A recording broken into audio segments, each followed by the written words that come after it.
Hey guys, welcome back to my YouTube channel. तो आज हम अपोथेसिस सीरीज को फिर से कंटिन्यू करने जा रहे हैं। तो जैसे कि हमने प्रीवियस एपिसोड में देखा था, लुजंग उस इंसान को हरा देता है और एक तरीके से जाओजिन को वहां पे बचा लेता है। जाओजिन शुक्रिया बोल रही होती है लुजंग को। तो एपिसोड नंबर 635 की स्टार्टिंग होती है। हमें एक दिन बाद ड्रैगन सिटी का सीन दिखाई देता है। सुकान बोल रहा होता है कि लोडिन के लीडरशिप के अंदर ये लार्जेस्ट अलायंस बन गई है ड्रैगन सिटी में। तभी इन वहां पे आती है और बोलती है कि लुजंग तुम यहाँ पे हो, तुमने न्यूज सुनी? लुजंग बोलता है कि Lord of the league news क्या है? येन बोल रही होती है कि जुन मूनिंग और मिस लूशु को जबरदस्ती माउंटेन में ले गए हैं। लुजंग ये सुन के बोलता है क्या? फिर वो जल्दी से स्वॉर्ड ट्रेनिंग टावर में जाता और बोलता है एल्डरवैन, क्या वो वास्टनेस माउंटेन के लोग थे जिसने जुन और बाकियों को पकड़ा? वैन बोल रहा होता है मैं तुमसे पूछने लगा था कि तुमने फिनिक्स पैलेस के लोगों को ऑफेंड किए कि नहीं। लुजंग बोल रहा होता है फिनिक्स पैलेस? वैन बोल रहा होता है कि जो फिनिक्स पैलेस है वो कोर पैलेस है टाई माउंटेन में, जो कि डायरेक्ट डिसेंडेंट्स को कल्टीवेट करवाता है ईस्टर्न एम्परर टाई के। लुजंग बोल रहा होता है कि ईस्टर्न एम्परर टाई की डायरेक्ट लीनेज? एल्डरवैन क्या तुम मुझे फेंगी के पास लेके जा सकते हो? हमें टाई माउंटेन का सीन दिखाया देता है। एल्डरवैन बोल रहा होता है तो अच्छा, तुम सेवन माउंटेन मीटिंग में उसके खिलाफ जीत के थे। जो फिनिक्स पैलेस है वो टाई माउंटेन के पीछे है, वो हर तरफ से इल्यूजन से घिरा हुआ है, तो इतना ज्यादा आसान नहीं होगा तुम्हारे लिए वहां पे जाना।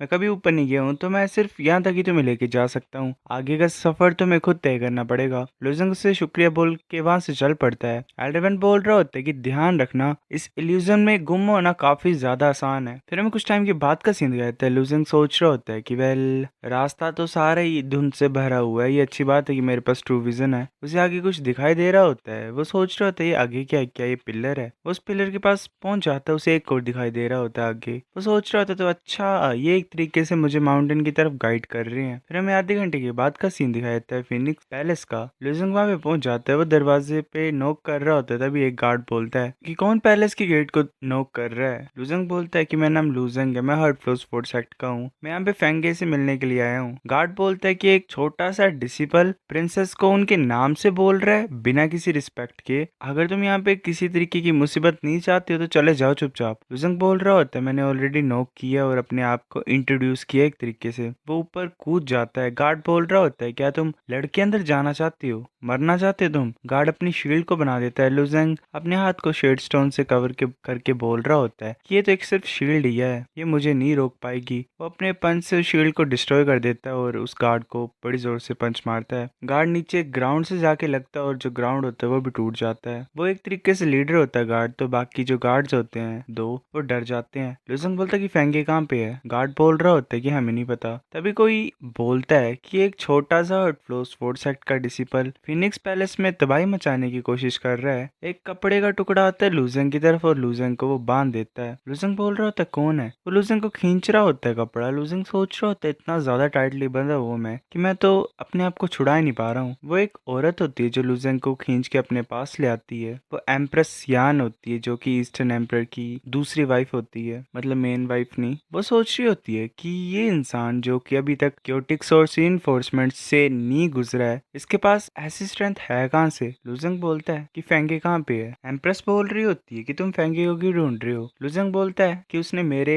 लोग अपने साथ वो ले आई है यहाँ पे। एम्प्रेस यान बोल रही होती है अच्छा, मेरी डॉटर ने तुम्हारे लोग यहाँ पे लाए हैं। एम्प्रेस यान सोच रही होती है फेंगे तो तब से ट्रेनिंग में है जब से सेवन माउंटेन मीटिंग हुई है, पर जैसे कि ये हरकतें कर रहा है मुझे लगता है सच ही बोल रहा है। एम्प्रेस यान बोलती है कि ठीक है मुझे फॉलो करो। लुजंग सोच रहा होता है तो ये फेंगे की मदर है। सेवन माउंटेन मीटिंग के बाद सीनियर ब्रदर गाओ ने मुझे बताया था कि फेंगे गोल्डन क्रो रेस की डिसेंडेंट है, तो उसकी मदर एम्प्रेस यान भी गोल्डन क्रो रेस की होगी। हमें कुछ टाइम के बाद फ्लेमिंग होल का सीन दिखाया था। वहाँ पे एक बहुत बड़ा कॉल्ड्रन होता है जिसमें फ्लेम्स होती हैं। लुजंग पूछता है क्या ये डिवाइन फ्लेम है गोल्डन क्रो रेस की? एम्प्रेस यान ऐसे अपने हाथ को ऊपर की तरफ उठाती है और जो फ्लेम्स होती हैं वो उसके हाथ में आ रही होती हैं। वो बोल रही होती है कि तुम इस फ्लेम को रिकॉग्नाइज कर पा रहे हो? वो उस फ्लेम को खा जाती है। एम्प्रेस यान बोल रही होती है कि जो हमारी गोल्डन क्लैन रेस है वो डिवाइन फायर से पैदा हुई है और जो हमारे ब्लड लाइन की पावर है वो भी इसी के अंदर छुपी हुई है। वो फिर जो सर्वेंट्स होते हैं उस पैलेस के उन्हें बोलती है कि फेंगे को बाहर आने के लिए बोलो। वो वैसा ही करती हैं। फेंगे बाहर आके बोल रही होती है कि मतलब तुम मुझे क्यों ढूंढ रहे हो? फिर वो हैरान होके बोलती है कि तुम्हारे अंदर सचमुच काफी ज्यादा हिम्मत है कि तुम डायरेक्टली मेरे घर में आ गए। लुजंग बोलता है कि तुम्हें पता होगा मैं यहाँ पे क्यों हूँ, उन्हें छोड़ दो। फेंगे बोल रही होती है कि नहीं, वो करंटली अभी साउल फायर को झेल रहे हैं, इससे ही नहीं होगा ऐसे बीच में रोकना। लुजंग गुस्सा हो जाता है और बोलता है कि साउल फायर ये किसी तरीके की पनिशमेंट है? तुम्हारी इतनी हिम्मत तुम उन्हें टॉर्चर कर रहे हो? लूजंग काफी ज्यादा गुस्से से अटैक करने के लिए आता है, उसका पंच ग्राउंड को तोड़ देता है। ये बोल रही होती है कि मैं तुमसे 7 माउंटेन मीटिंग में हारी थी, तब तुम इसी वजह से जीते थे क्योंकि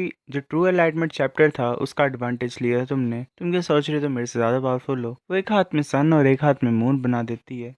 वो अपने हाथ को ग्राउंड में लगाती है और बोलती है कि मैं देखना चाहती हूँ तुम मुझे हरा पाओगे कि नहीं। वो एक तरीके से स्टोन हिल वॉरियर को बना देता है। एक स्टोन का क्रेचर खड़ा हो जाता है और वो लूजेंग के ऊपर अटैक करने लगा होता है। लूजेंग को काफी जोर से पंच मारता है, लूजेंग पीछे जाके गिरता है। एम्प्रेस यान बोल रही होती है कि इसने स्टोन हिल वॉरियर का पंच खाया और ये अभी भी खड़ा है। वो सोच रही होती है कि ये कितना ज्यादा इंप्रेसिव है। अभी के लिए मैं चुपचाप देखती हूँ इस मैच को। लूजेंग 9 फ्लैश लाइट स्प्लिटिंग स्वॉर्डमैनशिप को यूज करता है और काफी ज्यादा स्लैशेस कर रहा होता है आगे की तरफ। तभी प्रिंसेस यान भी हंसती है और बोलती है कि मेरे पास 9 हाथ है और 9 ही स्वॉर्ड्स हैं। सारी स्वॉर्ड्स को स्टोन हिल वॉरियर को दे देती है और जो वॉरियर होता है वो सारी स्वॉर्ड्स का यूज करके लूजेंग के अटैक को खत्म कर रहा होता है। वो लूजेंग को पंच मारने लगा होता है। लूजेंग अपने हाथ को शेड स्टोन में कन्वर्ट करता है और स्टोन हिल वॉरियर के पंच को रोक देता है। लूजेंग सोच रहा होता है कि ये पंच तो कुछ ज्यादा हैवी है। जो स्टोन हिल वॉरियर होता है उसका हाथ टूटने लग पड़ता है और पूरी तरीके से क्रश हो जाता है क्योंकि लूजेंग स्ट्रेंथ को टोटेम का भी यूज करता है। प्रिंसेस सोच रही होती है कि इसने एक सिंगल पंच में तोड़ दिया। जो स्टोन हिल वॉरियर है उसकी स्ट्रेंथ लस्ट वर्ल्ड के लिमिट पे है, मतलब अदर शोर में काफी ज्यादा, फिर भी इतना ज्यादा स्ट्रॉन्ग कैसे है। लूजेंग उस वॉरियर को खत्म करके फेंगी की तरफ आ रहा होता है पंच करने के लिए। तभी फेंगी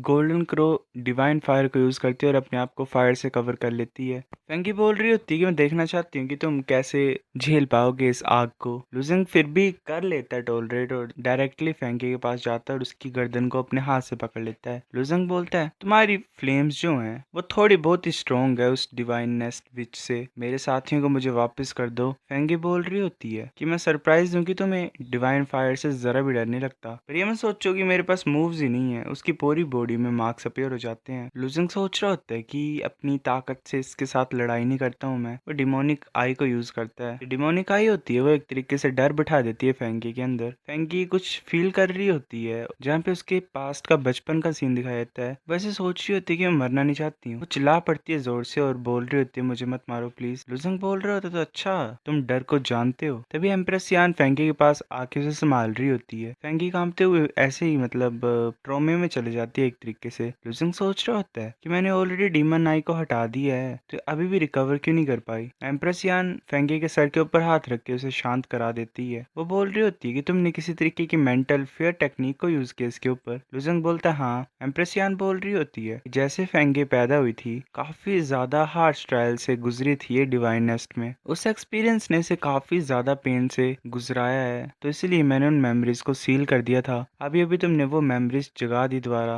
लूजिंग बोल रहा होता है तुमने पहले क्यों नहीं रोका। एम्प्रेस यान बोल रही होती है क्योंकि इतने ज्यादा सालों में फेंगे को जरा फर्क नहीं पड़ता था बाहर के मैटर से, पर जब से इसने तुम्हें फेस किया है इसके एक्सप्रेशंस इंसानों जैसे हो गए हैं तो मैं और ज्यादा इसकी ये साइड देखना चाहती थी। और रही बात साउल फायर स्वेल की, वो एक पनिशमेंट नहीं है, वो एक मेथड है जिससे एक इंसान की कल्टीवेशन को बढ़ा सकते हैं। तुम जिन लोगों को ढूंढ रहे हो वो खतरे में नहीं है। लूजन काफी ज्यादा हैरान हो जाता है तो फेंगे जाग जाती है। फेंगे पूछ रही होती है कि मदर क्या हुआ मुझे। एम्प्रेस यान बोल रही होती है कि तुम ठीक हो, तुम बस थक गए थे, रेस्ट करो थोड़ा सा। लूजन बोले तुम हार गए हो, मुझे ले चलो अपने साथ। एम्प्रेस यान मतलब फेंगे बोलती है कि चलो मेरे साथ। एम्प्रेस यान सोच रही होती है कि इसे गोल्डन क्रोव डिवाइन फायर से भी डर नहीं लग रहा है और ये फेंगी से ज्यादा स्ट्रॉन्ग है। ये दोनों तो एक तरीके से लड़ने वाले लवर्स की तरह लग रहे हैं मुझे। फिर हमें फायर बियरिंग होल का सीन दिखाया जाता है। वहाँ पे लीशु, जुन और मूनिंग जू जो थी वो दोनों मतलब वहीं पे तीनों बैठे होते हैं, ऊपर का जो चेंज होती हैं। लूजंग उन तीनों को आवाज लगाता है। वो बोल रही होती है कि ये तो लूजंग है, हमें पता तुम आओगे हमें बचाने के लिए। लूशु बोल रही होती सिस्टर्स तुम्हारी प्रोग्रेस कैसी रही आज, मतलब बचाओ नहीं कुछ और बोल रही होती हैं। जुन बोलती है कि हाँ हम फील कर पा रहे हैं कि हमारा ओरा काफी ज्यादा इम्प्रूव कर चुका है। मुजिंग बोल रही होती है कि सब कुछ सही तरीके से गुजर रहा है। लुजंग सोच रहा होता है कि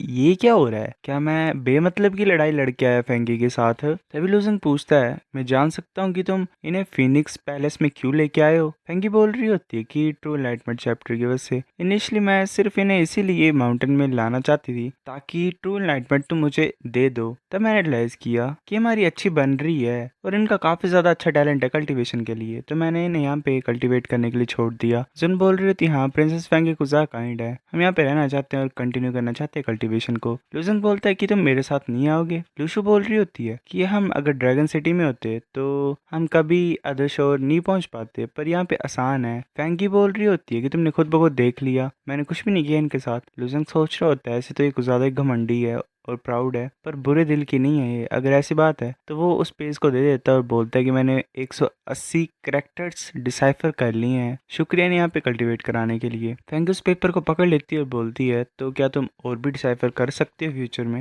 लुजन स्माइल करता है और बोलता है अगर ये सक्सेसफुली अदर शोर पे ब्रेक थ्रू करेंगे तो मैं और भी डिसाइफर करूंगा और तुम्हें दे दूंगा उन्हें। लूशु बोल रही होती है कि टेंशन की बात नहीं है, मैं बेस्ट टीचर्स ढूंढूंगी इनके लिए और फिर ये एडवांस कर पाएंगी आगे। फिर मुझे एज अ प्रॉमिस तुम्हें डिसाइफर्ड संस्कृत देने पड़ेगी। सो गाइस ये एपिसोड इतना था, अब नेक्स्ट लाता हूँ मैं कुछ दिनों में। तब तक के लिए आप मेरी नई सीरीज़ को एंजॉय करो, उसे भी सपोर्ट कर दो। आप पोस्ट ही नहीं चलती रहेगी काफ़ी ज़्यादा टाइम से, तो मैं कुछ नया भी ट्राई करना पड़ेगा। मिलते हैं आपसे, बाय।